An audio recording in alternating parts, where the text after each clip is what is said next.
আজকে কিসের জন্য হয়েছে?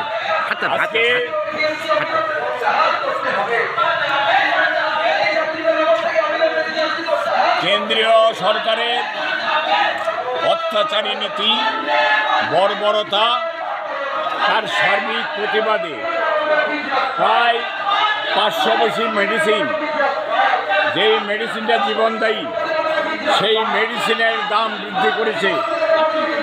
আবার আরেকদিকে যে জাল মেডিসিন মার্কেটে আছে, জাল মেডিসিন যারা তদন্ত করতে যাচ্ছে তাদের উপর সরকার নিষেধাজ্ঞা জারি করছে, থ্রেটিং দিচ্ছে।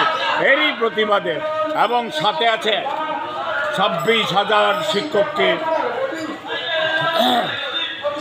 নরেন্দ্র মোদীর কারসাজিতে এবং সিপিএমের কারসাজিতে 26,000 শিক্ষককে তারা সাসপেন্ড করেছে।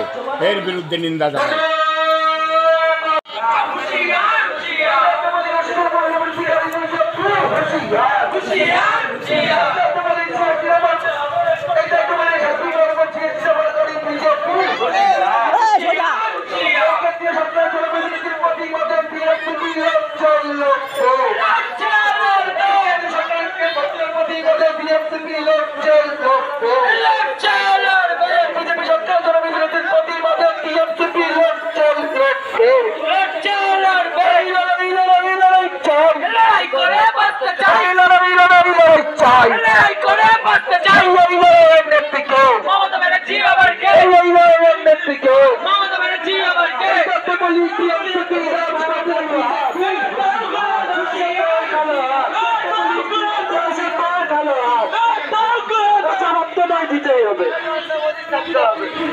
গণতন্ত্র কণ্ঠরোধ মানবে না জনতা, গণতন্ত্র কণ্ঠরোধ মানবে না জনতা, গণতন্ত্র কণ্ঠরোধ